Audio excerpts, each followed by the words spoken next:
नमस्कार साथियों, स्वागत है आप सभी का फिगरिंग आउट फाइनेंस चैनल में। अगर आप बैंकिंग, इंश्योरेंस या किसी भी रेगुलेटरी इंटरव्यू की प्रिपरेशन कर रहे हैं, तो इस वीडियो को बिल्कुल एंड तक ज़रूर देखिएगा। हो सकता है आज का कोई एक क्वेश्चन या उसका आंसर ही आपके इंटरव्यू पैनल में पूछ लिया जाए, इसलिए एक भी क्वेश्चन आप मिस मत कीजिएगा। इस बैंकिंग इंटरव्यू मास्टर सीरीज़ में हम previous year interview question, expected question, banking awareness और पैनल रेडी आंसर कवर करेंगे, ताकि आप इंटरव्यू में कॉन्फिडेंस के साथ परफॉर्म कर सकें। इन वीडियो को देखने के बाद आपका काफ़ी टाइम बच जाएगा, क्योंकि आपको अलग-अलग सोर्सेज़ से प्रिपरेशन करने की ज़रूरत नहीं पड़ेगी। आप फ़ोकस्ड और स्मार्ट प्रिपरेशन कर पाएँगे। ये सीरीज़ सिर्फ़ इंटरव्यू तक ही लिमिटेड नहीं है। यहाँ कवर किए गए कंसेप्ट आपको मेंस एग्ज़ामिनेशन में भी काम आएँगे और सिलेक्शन के बाद जब ट्रेनिंग जॉइन करेंगे, तब भी ये नॉलेज आपके लिए बहुत यूज़फुल रहेगी। इसलिए अगर आप बैंकिंग इंटरव्यू की कंप्लीट प्रिपरेशन एक ही जगह से करना चाहते हैं, तो ये बैंकिंग इंटरव्यू मास्टर सीरीज़ आपके लिए एक वन स्टॉप सॉल्यूशन है। दोस्तों, ये है सेट 5। अगर आपने इसके अब तक बाकी के पार्ट नहीं देखे, तो आप उनको ज़रूर देखिएगा। इस सेट में मैं कवर करने वाला हूँ इंस्टीट्यूशन और रेगुलेटर्स के बारे में। काफ़ी ज़्यादा इंपॉर्टेंट ये सीरीज़ होने वाली है। इसमें मैं ऑल इंडिया फाइनेंशियल इंस्टीट्यूशन, उनके फंक्शन और उनके बारे में और कई चीज़ें डिस्कस करूँगा, जो आपसे काफ़ी बार इंटरव्यू में पूछे जा चुके हैं। दोस्तों, ये वीडियो क्वेश्चन एंड आंसर की फॉर्म में है। इसमें मैंने आंसर उस हिसाब से डिज़ाइन किया है। जब आप पैनल के सामने आंसर देंगे, तो आपका एक अलग ही इंप्रेशन पड़ेगा पैनल के ऊपर। देखिए दोस्तों, हमें आता सब कुछ है, हमको डेफ़िनेशन भी पता है, बट कभी-कभी क्या होता है जब हम पैनल के सामने बैठते हैं ना, तो हमें कुछ चीज़ें याद नहीं आती हैं, कैसे हम चीज़ों को एक्सप्लेन करें। मेरी ये इंटरव्यू मास्टर सीरीज़ इसी चीज़ में आपको हेल्प करेगी। इन वीडियोज़ में मैं आपको ये बताऊँगा कि आपको पैनल के सामने एक इफ़ेक्टिव आंसर कैसे देना है। और दोस्तों, जो भी मैं आंसर इसमें बता रहा हूँ, आप उसको मॉडिफ़ाई कर सकते हैं अपने हिसाब से, लेकिन ध्यान रहे उसका कॉन्टेक्स्ट चेंज नहीं होना चाहिए। और दोस्तों, जब मैं आपको क्वेश्चन दिखाऊँ उससे पहले आप एक बार उसका आंसर देने की प्रैक्टिस करें। मैं 3 से 5 सेकंड का पॉज़ लूँगा, उस बीच में आप वीडियो को पॉज़ कीजिएगा और एक आंसर देने की प्रैक्टिस कीजिएगा। उसके बाद मेरा आंसर आप सुनिएगा। और दोस्तों, एक इम्पोर्टेंट अपडेट ये भी है कि अगर आप इन वीडियो सीरीज़ की पीडीएफ चाहते हैं, तो उसका लिंक आपको डिस्क्रिप्शन और कमेंट बॉक्स में मिल जाएगा। आप बहुत छोटा-सा अमाउंट पे करके इनकी पीडीएफ ले सकते हैं। और दोस्तों, एक सबसे इम्पोर्टेंट बात, ये जो मेरी पीडीएफ है, ये कॉपीराइट एक्ट 1957 के अंदर है। इसको आप कहीं भी शेयर नहीं कर सकते, आप इसको सेल नहीं कर सकते बिना मेरी परमिशन के, otherwise you will be liable for criminal procedure. इसके बारे में आप सामने स्क्रीन पे पढ़ सकते हैं, 3 चीज़ें मैंने मेंशन की हैं, इसलिए बहुत ही अफोर्डेबल मैंने इसका प्राइस रखा है। अगर आप सोच रहे हो आप किसी को शेयर कर दें तो मुझे पता नहीं चलेगा, मुझे पता चल जाएगा, इसलिए आप परचेज़ कीजिए पीडीएफ और अपने पास रखिएगा, कहीं भी आप शेयर नहीं कीजिएगा, ये मेरी आपसे रिक्वेस्ट है। और हाँ दोस्तों, जब आप पेमेंट कंप्लीट कर देंगे, तो आपको ये पीडीएफ मेल के थ्रू मिल जाएगी, उसमें एक लिंक होगा, आप उस लिंक को सेव कर लीजिएगा। अगर फर्दर मैं फ्यूचर में कोई पीडीएफ में अपडेट करता हूँ, तो उस लिंक से आप अपडेटेड पीडीएफ डाउनलोड कर सकते हैं, उसकी इन्फॉर्मेशन मैं आपको टेलीग्राम चैनल पे दे दूँगा, इसलिए आप टेलीग्राम चैनल को ज़रूर जॉइन कर लीजिएगा। और हाँ दोस्तों, जो भी मैं नई स्पेशल सीरीज़ लाऊँगा, ऑर्गेनाइज़ेशनल स्पेशल सीरीज़, उसकी भी पीडीएफ आपको यहीं मिल जाएगी, इसलिए आप उस लिंक को सेव ज़रूर कर लीजिएगा। दोस्तों, पहले मैं जो इंटरव्यू सीरीज़ लेता था, उसकी मैं पीडीएफ प्रोवाइड नहीं करता था। आप यूट्यूब पे मेंबरशिप के थ्रू मेरी वीडियो देख सकते थे, लेकिन बहुत सारे बच्चों की रिक्वेस्ट आई थी, "सर, आप मेंबरशिप हटा दीजिएगा।" तो मैंने सोचा चलो ठीक है, बट मैं पीडीएफ नहीं देता था। अगर आपको पीडीएफ चाहिए, तो आपको इसके लिए पे करना पड़ेगा। ये प्राइस मैंने जो वीडियो का मैं लेता था यूट्यूब पर, उससे काफ़ी ज़्यादा कम रखा है। तो लिमिटेड पीरियड ऑफर है, फर्स्ट 200 स्टूडेंट के लिए 50% ऑफ है, आप 253 में ये अवेल कर सकते हैं। उसके बाद मैं इसका प्राइस बढ़ा दूँगा, फिर आपके लिए ये थोड़ा महँगा हो जाएगा, इसलिए आप जल्द से जल्द इसको परचेज़ कर लीजिएगा। लिंक आपको डिस्क्रिप्शन बॉक्स और कमेंट सेक्शन दोनों में मिल जाएगा। तो चलिए शुरू करते हैं आज का वीडियो। आज का पहला क्वेश्चन है, tell me what does NABARD actually do and why can't an ordinary commercial bank simply do that same job? चलिए देखते हैं पैनल को एक अच्छा आंसर कैसे दें। सर, नाबार्ड का full form national bank for agriculture and rural development है। इसकी इस्टेब्लिशमेंट 1982 में हुई थी और ये हमारे देश के विलेजेस और फार्मर के लिए सबसे ऊपर है, यानी एपेक्स डेवलपमेंट बैंक है। इसका काम 3 मेन रूल में डिवाइड किया जा सकता है। पहला है financial role. NABARD generally farmer को डायरेक्ट लोन नहीं देता। इसके बजाय ये कोऑपरेटिव बैंक, आरआरबीज और कमर्शियल बैंक को रीफाइनेंस यानी फंड प्रोवाइड करता है, ताकि वो रूरल एरियाज में ज़्यादा लेंडिंग कर सकें। दूसरा है developmental role. NABARD rural infrastructure development fund जैसे फंड के थ्रू रूरल रोड्स, इरिगेशन और वेयर हाउस जैसे इंफ्रास्ट्रक्चर प्रोजेक्ट को सपोर्ट करता है। साथ ही ये सेल्फ हेल्प ग्रुप्स और फार्मर प्रोड्यूसर ऑर्गेनाइजेशन को भी प्रमोट करता है। थर्ड है supervisory role. NABARD cooperative bank और आरआरबीज का इंस्पेक्शन करता है और उन्हें गाइड करता है ताकि वो फाइनेंशियली हेल्दी और एफिशिएंटली ऑपरेट कर सकें। अब सवाल आता है, ये काम कोई कॉमर्शियल बैंक क्यों नहीं कर सकता? सर, एक कॉमर्शियल बैंक का प्राइमरी ऑब्जेक्टिव प्रॉफिट अर्न करना होता है। वो मेनली अपने कस्टमर को सर्व करते हैं, लेकिन नाबार्ड की रिस्पॉन्सिबिलिटी इससे काफ़ी बड़ी है।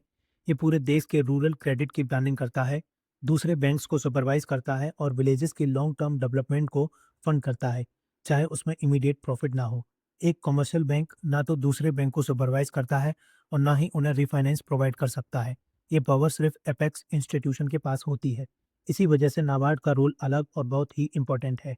नेक्स्ट क्वेश्चन है, tell me what is NABARD refinance function. चलिए देखते हैं पैनल को एक अच्छा आंसर कैसे दें। सर, नाबार्ड एग्रीकल्चर और रूरल डेवलपमेंट के लिए अपेक्स बैंक है। इसके सबसे इंपॉर्टेंट फंक्शन में से एक ही रीफाइनेंस फंक्शन है। सर, नाबार्ड जनरली फार्मर को डायरेक्टली लोन नहीं देता। इसके बजाय ये कोऑपरेटिव बैंक, आरआरबीज और कमर्शियल बैंक जैसे लैंडिंग इंस्टीट्यूशन को फंड प्रोवाइड करता है ताकि उनके पास रूरल एरियाज में लोन देने के लिए सफिशिएंट रुपीस हों। इन इंस्टीट्यूशन को फंड प्रोवाइड करने की इस प्रोसेस को रिफाइनेंस कहा जाता है। ये रिफाइनेंस दो तरीके का होता है। पहला है शॉर्ट टर्म रिफाइनेंस, जो क्रॉप लोन्स और सीजनल फार्मिंग नीड को सपोर्ट करता है। इसकी रीपेमेंट जनरली 12 मंथ के अंदर होती है। दूसरा है लॉन्ग टर्म रिफाइनेंस, जो इरिगेशन, फार्म मशीनरी, डेयरी और स्मॉल रूरल इंडस्ट्रीज जैसे इन्वेस्टमेंट एक्टिविटीज़ को सपोर्ट करता है। इसकी रीपेमेंट पीरियड 18 मंथ या उससे ज़्यादा होती है। Overall sir, NABARD rural bank के फाइनेंशियल रिसोर्सेज को मजबूत बनाता है, जिससे फार्मर और रूरल लोगों तक समय पर क्रेडिट पहुंच सके। इस तरह नाबार्ड रूरल इकोनॉमी की ग्रोथ में इंपॉर्टेंट रोल प्ले करता है। नेक्स्ट क्वेश्चन है, tell us what are the main function of SEBI. चलिए देखते हैं पैनल को एक अच्छा आंसर कैसे दें। सर, सेबी का full form securities and exchange board of India है। ये हमारे देश की सिक्योरिटीज यानी शेयर मार्केट का रेगुलेटर है। इसकी मेन ड्यूटीज सेबी एक्ट 1992 में दी गई हैं। सेबी के तीन मेजर फंक्शन होते हैं। पहला है प्रोटेक्टिव फंक्शन। इसमें सेबी इन्वेस्टर के इंटरेस्ट को प्रोटेक्ट करता है। ये चीटिंग, इनसाइडर ट्रेडिंग और अनफेयर प्रैक्टिसेस को रोकता है और इन्वेस्टर को अवेयर करता है ताकि वो इन्फॉर्म डिसीजन ले सकें। दूसरा है रेगुलेटरी फंक्शन। इसके under SEBI stock exchanges, broker, mutual fund और दूसरे मार्केट पार्टिसिपेंट के लिए रूल बनाता है। ये उनकी इंस्पेक्शन भी कर सकता है और अगर कोई रूल वायलेट करता है तो उसके अगेंस्ट एक्शन भी लेता है। तीसरा है डेवलपमेंटल फंक्शन। इसमें सेबी कैपिटल मार्केट के डेवलपमेंट पर फोकस करता है। ये नए फाइनेंशियल प्रोडक्ट को इंट्रोड्यूस करने, मॉडर्न टेक्नोलॉजी को प्रमोट करने और कंपनीज के लिए फंड रेज करना और भी ईजी बनाने में मदद करता है। इन शॉर्ट, सेबी का मेन रोल है इन्वेस्टर को प्रोटेक्ट करना, सिक्योरिटीज मार्केट को रेगुलेट करना और उसके ओवरऑल डेवलपमेंट को प्रमोट करना। नेक्स्ट क्वेश्चन है, tell us what is the role of SIDBI in our financial system. चलिए देखते हैं पैनल को एक अच्छा आंसर कैसे दें। सर, सिडबी का full form small industries development bank of India है। इसकी इस्टेब्लिशमेंट 2 अप्रैल 1990 को पार्लियामेंट के एक एक्ट के थ्रू हुई थी और ये मिनिस्ट्री ऑफ फाइनेंस के अंडर काम करता है। सिडबी एमएसएमई सेक्टर यानी micro, small and medium enterprises के लिए प्रिंसिपल फाइनेंशियल इंस्टीट्यूशन है। इसका मेन रोल तीन पिलर पर बेस्ड है: प्रमोशन, फाइनेंसिंग और डेवलपमेंट ऑफ एमएसएमई। सिडबी दो तरह से फाइनेंस प्रोवाइड करता है। पहला डायरेक्ट फाइनेंस, जिसमें यह सीधा बिजनेसेस को लोन प्रोवाइड करता है। दूसरा इनडायरेक्ट फाइनेंस, इसमें यह बैंक, एनबीएफसीज और माइक्रो फाइनेंस इंस्टीट्यूशन को रिफाइनेंस देता है ताकि वो आगे एमएसएमईज को लैंडिंग कर सकें। इसके अलावा सिडबी फंड्स ऑफ फंड के थ्रू स्टार्टअप्स को सपोर्ट करता है और ग्रीन और एनर्जी एफिशिएंट प्रोजेक्ट को भी प्रमोट करता है। Overall sir, SIDBI small industries के लिए क्रेडिट फ्लो को मेंटेन करता है, जिससे एम्प्लॉयमेंट जनरेट होती है और देश की इकोनॉमिक ग्रोथ को सपोर्ट मिलता है। नेक्स्ट क्वेश्चन है, tell us what does IRDAI regulate. चलिए देखते हैं पैनल को एक अच्छा आंसर कैसे दें। सर, आईआरडीआई का full form insurance regulatory and development authority of India है। ये आईआरडीआई एक्ट 1999 के अंदर इस्टेब्लिश की गई एक स्टैट्यूटरी बॉडी है और मिनिस्ट्री ऑफ फाइनेंस के अंडर काम करती है। इसका हेडक्वार्टर हैदराबाद में है। सर, आईआरडीआई इंडिया के इंश्योरेंस सेक्टर को रेगुलेट करता है। ये लाइफ इंश्योरेंस, जनरल इंश्योरेंस, री इंश्योरेंस कंपनीज और इंश्योरेंस इंटरमीडियरीज जैसे एजेंट और ब्रोकर को रेगुलेट करता है। इसका मेन ऑब्जेक्टिव पॉलिसी होल्डर के इंटरेस्ट को प्रोटेक्ट करना है ताकि उन्हें फेयर ट्रीटमेंट मिले और क्लेम का टाइमली सेटलमेंट हो। आईआरडीआई इंश्योरेंस कंपनी को लाइसेंस देता है, उनके प्रोडक्ट और प्रीमियम रेट्स अप्रूव करता है, उनकी फाइनेंशियल हेल्थ और सॉल्वेंसी को मॉनिटर करता है और इंश्योरेंस इंडस्ट्री की ऑर्डरली ग्रोथ इंश्योर करता है। इसीलिए जिस तरह आरबीआई बैंक्स का रेगुलेटर है, उस तरह आईआरडीआई इंडिया के इंश्योरेंस सेक्टर को रेगुलेट करता है। नेक्स्ट क्वेश्चन है, tell us what does PFRDA regulate. चलिए देखते हैं पैनल को एक अच्छा आंसर कैसे दें। सर, पीएफआरडीए का full form pension fund regulatory and development authority है। ये इंडिया के पेंशन सेक्टर को रेगुलेट करता है। इसकी इस्टेब्लिशमेंट पीएफआरडीए एक्ट 2013 के तहत एक स्टैट्यूटरी बॉडी के रूप में हुई थी और ये मिनिस्ट्री ऑफ फाइनेंस के अंडर काम करता है। इसका मेन ऑब्जेक्टिव रिटायरमेंट के बाद लोगों की ओल्ड एज इनकम सिक्योरिटी को प्रमोट करना है। पीएफआरडीए मेनली दो पेंशन स्कीम को रेगुलेट करता है। पहला है नेशनल पेंशन सिस्टम, जो government employees, private sector employees और सभी सिटीजन के लिए अवेलेबल है। दूसरा है अटल पेंशन योजना, जो अनऑर्गेनाइज सेक्टर के वर्कर के लिए बनाई गई है। इसके अलावा PFRDA pension fund manager, central record keeping agency और पॉइंट्स ऑफ प्रेजेंस जैसे इंटरमीडियरीज को रजिस्टर और सुपरवाइज भी करता है। सबसे इम्पोर्टेंट बात यह है कि ये सब्सक्राइबर के इंटरेस्ट को प्रोटेक्ट करता है, इन्वेस्टमेंट गाइडलाइन सेट करता है और रिटायरमेंट के लिए सेविंग के प्रति अवेयरनेस भी बढ़ाता है। नेक्स्ट क्वेश्चन है, tell us which type of institution fall under RBI, which under SEBI and which under NHB. चलिए देखते हैं पैनल को एक अच्छा आंसर कैसे दें। सर, हमारे फाइनेंशियल सिस्टम में हर रेगुलेटर को अपना अलग रोल होता है। रिजर्व बैंक ऑफ इंडिया, जो हमारा सेंट्रल बैंक है, बैंक्स को रेगुलेट करता है। इसमें commercial bank, cooperative bank, RRBs और स्मॉल फाइनेंस बैंक शामिल है। आरबीआई एनबीएफसीज और हाउसिंग फाइनेंस कंपनी को भी रेगुलेट करता है। सर, सेबी कैपिटल मार्केट का रेगुलेटर है। ये stock exchange, mutual fund, stock broker, depositor और उन कंपनीज को रेगुलेट करता है जो पब्लिक से शेयर के थ्रू फंड रेज करती हैं। Next sir, national housing bank यानी एनएचपी हाउसिंग फाइनेंस सेक्टर में काम करता है। पहले हाउसिंग फाइनेंस कंपनीज को रेगुलेट करने की जिम्मेदारी एनएचपी के पास थी, लेकिन 2019 में ये पावर आरबीआई को ट्रांसफर हो गई। अब एनएचपी का main role housing finance institution को प्रमोट करना, रिफाइनेंस प्रोवाइड करना और सुपरवाइज करना है।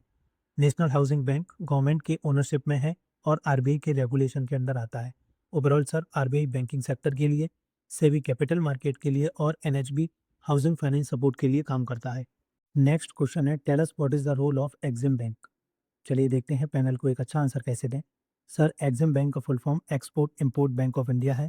इसकी इस्टेब्लिशमेंट 1982 में पार्लियामेंट के एक एक्ट के तहत हुई थी और इसका हेड ऑफिस मुंबई में है। ये गवर्नमेंट ऑफ इंडिया की पूरी तरह से ओन्ड इंस्टीट्यूशन है। इसका मेन रोल इंडिया के फॉरेन ट्रेड को फाइनेंस, फैसिलिटेट और प्रमोट करना है। सिंपल वर्ड में कहें तो ये इंडियन एक्सपोर्टर और इंपोर्टर को फाइनेंशियल सपोर्ट प्रोवाइड करता है। ये प्री शिपमेंट और post shipment credit, buyers credit और ओवरसीज इन्वेस्टमेंट के लिए टर्म लोन प्रोवाइड करता है। इसके अलावा ये फॉरेन गवर्नमेंट और इंस्टीट्यूशन को लाइन ऑफ क्रेडिट भी प्रोवाइड करता है, जिससे वो इंडिया से गुड्स और सर्विसेज परचेज कर सकें। फाइनेंस के साथ साथ EXIM bank advisory service, market research और स्पेशली स्मॉल बिजनेसेस को इंटरनेशनल मार्केट में एक्सपेंड करने में भी सपोर्ट करता है। इसीलिए सर, एग्जिम बैंक इंडिया के एक्सपोर्ट को स्ट्रेंथन करता है और देश के लिए फॉरेन एक्सचेंज अर्निंग बढ़ाने में इंपॉर्टेंट रोल निभाता है। नेक्स्ट क्वेश्चन है, tell me what is DICGC and what does it actually guarantee to a common depositor. चलिए देखते हैं पैनल को एक अच्छा आंसर कैसे दें। सर, डीआईसीजीसी का full form deposit insurance and credit guarantee corporation है। ये आरबीआई की होली ओन सब्सिडरी है, जो डीआईसीजीसी एक्ट 1961 के अंदर इस्टेब्लिश की गई थी। इसका मेन काम बैंक्स में डिपॉजिट रखने वाले कॉमन डिपॉजिटर के पैसे को प्रोटेक्ट करना है। अगर किसी बैंक का फेलियर हो जाता है या बैंक क्लोज हो जाता है तो डीआईसीजीसी हर डिपॉजिटर के डिपॉजिट को एक बैंक में मैक्सिमम 5 लाख तक गारंटी करता है। इस 5 लाख की लिमिट में प्रिंसिपल अमाउंट और इंटरेस्ट दोनों शामिल होते हैं। ये cover saving account, fixed deposit, current account और रिकरिंग डिपॉजिट सभी तरह के डिपॉजिट पर अप्लाई होता है। लगभग सभी बैंक जैसे commercial bank, RRBs, small finance bank, payment bank और कोऑपरेटिव बैंक डीआईसीजीसी की कवरेज में आते हैं। इस तरह डीआईसीजीसी पब्लिक का बैंकिंग सिस्टम पर ट्रस्ट बढ़ाता है और बैंकिंग सिस्टम में स्टेबिलिटी और कॉन्फिडेंस मेंटेन करने में इंपॉर्टेंट रोल निभाता है। नेक्स्ट क्वेश्चन है, tell me what is the basic difference between the role of RBI and the role of finance ministry. चलिए देखते हैं पैनल को एक अच्छा आंसर कैसे दें। सर, मेन डिफरेंस उनके काम में है। आरबीआई इंडिया का सेंट्रल बैंक है और हमारे बैंकिंग सिस्टम का रेगुलेटर भी है। इसका मेन काम मॉनेटरी पॉलिसी को इम्प्लीमेंट करना है। ये रेपो रेट, सीआरआर और एसएलआर जैसे टूल के थ्रू मनी सप्लाई और इंटरेस्ट रेट को कंट्रोल करता है, जिसका ऑब्जेक्टिव प्राइस स्टेबिलिटी मेंटेन करना और इन्फ्लेशन को कंट्रोल में रखना होता है। इसके अलावा आरबीआई करेंसी नोट इशू करता है, बैंक्स को सुपरवाइज करता है और फॉरेन एक्सचेंज को भी मैनेज करता है। वहीं दूसरी तरफ फाइनेंस मिनिस्ट्री फिस्कल पॉलिसी को हैंडल करती है। ये यूनियन बजट प्रिपेयर करती है, गवर्नमेंट स्पेंडिंग, टैक्सेशन और गवर्नमेंट बोरोइंग से जुड़े डिसीजन लेती है और देश की ओवरऑल इकोनॉमिक ग्रोथ पर फोकस करती है। ओवरऑल सर आरबीआई मनी और क्रेडिट को मैनेज करता है, जबकि फाइनेंस मिनिस्ट्री गवर्नमेंट की इनकम और एक्सपेंडिचर को मैनेज करती है। दोनों मिलकर देश की इकोनॉमी को स्टेबल और स्ट्रॉन्ग बनाए रखने में इंपॉर्टेंट रोल निभाते हैं। नेक्स्ट क्वेश्चन है, tell me what exactly is a cooperative bank and who regulates it. चलिए देखते हैं पैनल को एक अच्छा आंसर कैसे दें। सर कोऑपरेटिव बैंक एक ऐसा बैंक होता है जो बड़े शेयर होल्डरशिप के ओनरशिप में नहीं, बल्कि अपने ही मेंबर्स के ओनरशिप और मैनेजमेंट में चलता है। इसमें फार्मर, ट्रेडर्स या स्मॉल बिजनेस ओनर जैसे कॉमन इंटरेस्ट वाले लोग मिलकर अपना पैसा पूल करते हैं और एक दूसरे की डिपॉजिट और लोन की ज़रूरतों को पूरा करते हैं। ये सेल्फ हेल्प और म्यूचुअल हेल्प के प्रिंसिपल पर काम करता है और इसमें वन मेंबर वन वोट का रूल फॉलो किया जाता है। इसका मेन ऑब्जेक्टिव बड़ा प्रॉफिट कमाना नहीं, बल्कि अपने मेंबर्स स्पेशली छोटे और आम लोगों को बैंकिंग सर्विस प्रोवाइड करना होता है। सर कोऑपरेटिव बैंक पर डुअल कंट्रोल सिस्टम लागू होता है। बैंकिंग से रिलेटेड फंक्शन जैसे लाइसेंसिंग, कैपिटल रिक्वायरमेंट और लैंडिंग नॉर्म्स को आरबीआई रेगुलेट करता है under the banking regulation act. वहीं रजिस्ट्रेशन और एडमिनिस्ट्रेशन जैसे मैनेजमेंट रिलेटेड मैटर को रजिस्ट्रार ऑफ कोऑपरेटिव सोसाइटी देखता है। रूरल कोऑपरेटिव बैंक के सुपरविजन में नाबार्ड भी सपोर्ट करता है और बैंकिंग रेगुलेशन अमेंडमेंट एक्ट 2020 के बाद कोऑपरेटिव बैंक्स पर आरबीआई का कंट्रोल और भी ज़्यादा स्ट्रांग हो गया है। नेक्स्ट क्वेश्चन है, tell us about the structure of rural cooperative credit bank in India. How do primary agriculture credit society, district central cooperative bank and state cooperative bank fit together. चलिए देखते हैं panel को एक अच्छा answer कैसे दें।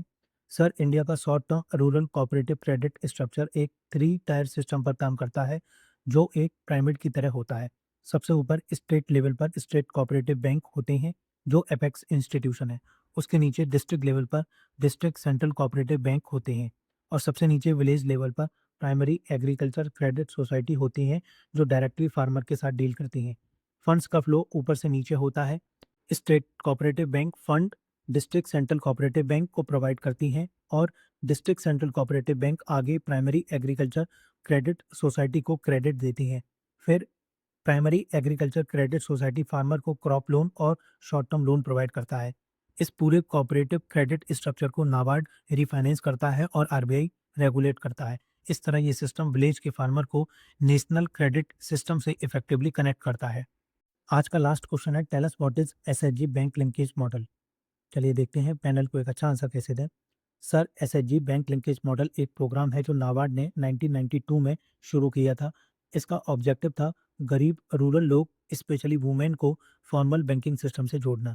SHG का मतलब सेल्फ हेल्प ग्रुप होता है। ये लगभग 10 से 20 मेंबर का एक छोटा ग्रुप होता है जो रेगुलर बेसिस पर थोड़ी थोड़ी सेविंग करता है और ज़रूरत पड़ने पर अपने ग्रुप के मेंबर्स को ही लोन देता है।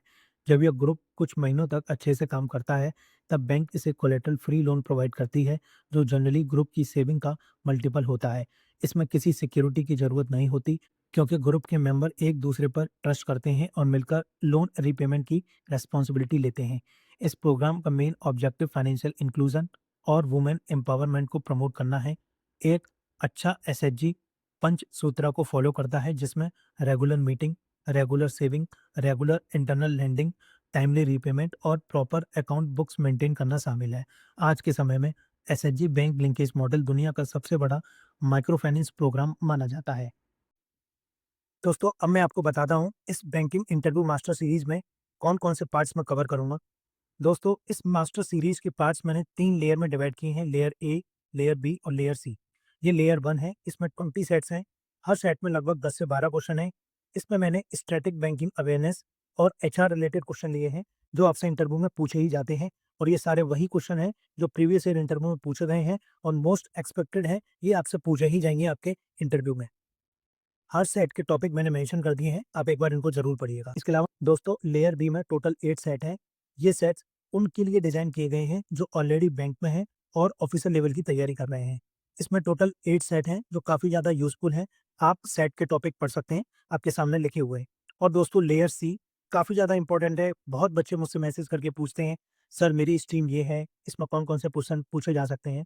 तो दोस्तों लेयर सी में मैंने 7 स्ट्रीम आइडेंटिफाई की हैं। इनके ऊपर मैं वीडियोस बनाऊंगा। काफ़ी ज़्यादा इंपॉर्टेंट ये वीडियो होने वाली है, क्योंकि इनमें जो मैंने क्वेश्चन कवर किए हैं वो प्रीवियस ईयर क्वेश्चन बेस्ड है उस स्ट्रीम से इंटरव्यू पैनल के द्वारा वो क्वेश्चन इंटरव्यू कैंडिडेट से पूछे गए हैं। तो दोस्तों इस वीडियो सीरीज़ को आप बिल्कुल भी मिस मत कीजिएगा। हर सेट को केयरफुली डिज़ाइन किया गया है प्रीवियस ईयर क्वेश्चन को लेके, और उसमें मोस्ट एक्सपेक्टेड क्वेश्चन कौन से ऐड किए जा सकते हैं, वो भी मैंने इसमें ऐड किए हुए हैं। दोस्तों ये बहुत ही ज़्यादा क्वालिटी कंटेंट है। ये आपको इंटरव्यू को क्लियर करने में काफ़ी ज़्यादा हेल्प करेगा, और आपको पता है अब तक ऐसी सीरीज़ आज तक किसी ने भी पूरे यूट्यूब पे नहीं बनाई है। तो आप लोग इस वीडियो को केयरफुली देखिएगा। ये आपके इंटरव्यू के लिए एक वन स्टॉप सॉल्यूशन है, चाहे आप बैंकिंग, रेगुलेटरी या इंश्योरेंस की तैयारी कर रहे हैं। इसके अलावा मेरी एक इंश्योरेंस मास्टर सीरीज़ भी है, उसका भी लिंक मैं आपको डिस्क्रिप्शन में दे दूँगा। अगर आप किसी इंश्योरेंस इंटरव्यू की तैयारी कर रहे हैं, तो आप उस सीरीज़ को भी ज़रूर देखिएगा।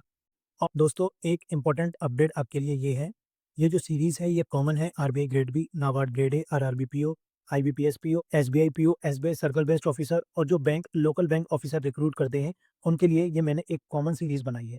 दोस्तों जब भी कोई इन रिक्रूटमेंट का नया नोटिफिकेशन आएगा, तो मैं एक नई सीरीज़ लाऊँगा। उसमें मैं उसके करंट अपडेट्स कवर करूँगा, जैसे उस ऑर्गेनाइजेशन के बारे में, या कोई बैंक है तो वो क्या प्रोडक्ट ऑफ़र करती है, उसका रोल क्या है फाइनेंशियल इंक्लूज़न में, और उस टाइम में जो बैंकिंग सेक्टर न्यूज़ में होगा और जो करंट अफ़ेयर्स आपसे इंटरव्यू में पूछे जा सकते हैं, उन सब के बारे में कवर करूँगा। तो जब भी कोई नोटिफ़िकेशन आए, तो आप एक बार चैनल को विज़िट ज़रूर कीजिएगा, उसमें आपको ये सीरीज़ अलग से मिल जाएगी। और दोस्तों जब भी नया नोटिफ़िकेशन आए, तो आपको नई वाली सीरीज़ जो ऑर्गेनाइज़ेशन स्पेशल इंटरव्यू सीरीज़ होगी, और ये बैंकिंग इंटरव्यू मास्टर सीरीज़, ये आपको दोनों देखनी है, जिससे आपकी एक कंप्लीट प्रिपरेशन हो जाए और आपको हायर कॉन्फिडेंस मिले जब आप इंटरव्यू देने जाएँ। और दोस्तों एक सक्सेस टिप ये है, आप पीडीएफ के अलावा इन वीडियो को 2-3 बार ज़रूर देखिएगा, क्योंकि आपको पैनल के सामने कॉन्फिडेंस के साथ बोलना है। जब आप इन वीडियोज़ को सुनोगे, तो आपको कुछ चीज़ें याद हो जाएँगी। जब चीज़ें याद हो जाती हैं, तो हम फ्लुएंटली पैनल के सामने बोल सकते हैं, उससे हमारा एक अलग ही इंप्रेशन पड़ेगा। दोस्तों आज की वीडियो में इतना ही। उम्मीद है वीडियो पसंद आई होगी। अपना फीडबैक आप ज़रूर शेयर कीजिएगा। आप कमेंट सेक्शन में भी कर सकते हैं, या मुझे डायरेक्ट मैसेज भी कर सकते हैं टेलीग्राम या इंस्टाग्राम पर। लिंक आपको डिस्क्रिप्शन बॉक्स में मिल जाएगा। या आपकी कोई क्वेरी हो तो भी आप मुझे मैसेज कर सकते हैं, या आप चाहते हो कि मैं कोई स्पेसिफिक क्वेश्चन कवर करूँ आपके आने वाले इंटरव्यू के लिए, तो उसको भी आप मुझे कमेंट सेक्शन या मुझे डायरेक्ट मैसेज कर सकते हैं। मैं उसको आने वाली वीडियोज़ में ज़रूर कवर करूँगा। दोस्तों ये वीडियो सीरीज़ काफ़ी ज़्यादा इंपॉर्टेंट है, आप इसको रेगुलरली फॉलो कीजिएगा और सेट्स को आप सीक्वेंस में देखिएगा, इससे आपको एक अलग ही कॉन्फिडेंस मिले। तो दोस्तों चलिए आज की वीडियो में इतना ही। Thanks for watching and all the best for your interview.